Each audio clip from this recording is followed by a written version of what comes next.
Bonjour tout le monde, c'est Mandarine pour MetaTrader Technique et Formation. Dans cette vidéo, je vais vous présenter le deuxième indicateur de tendance qui s'appelle les bandes Bollinger. Cet indicateur a été créé et développé par monsieur John Bollinger dans les années 80.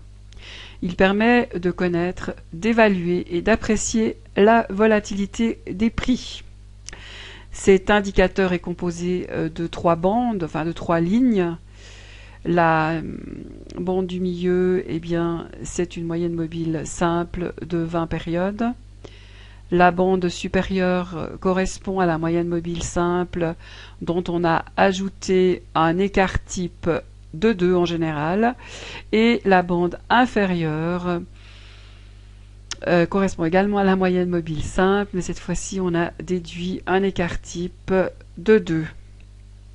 La plupart du temps, les cours évoluent entre la bande supérieure et la bande inférieure, la bande inférieure et la bande supérieure, et ainsi de suite. Les bandes de Bollinger encadrent les prix en fonction de la volatilité. Lorsque la volatilité des cours est faible, les bandes vont se resserrer, l'écart type est faible.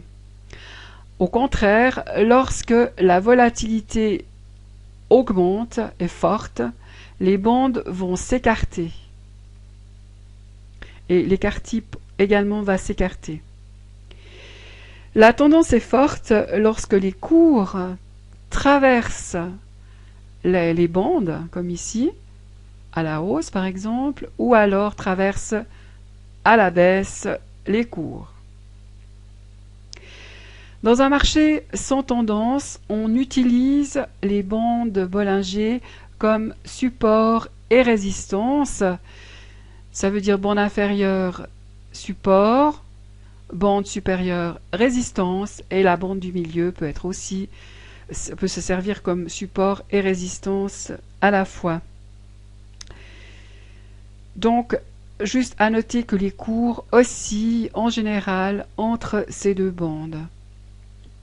Lorsqu'elles sortent, ça devient un peu anormal, donc on doit s'attendre à une correction ou à un retournement de tendance.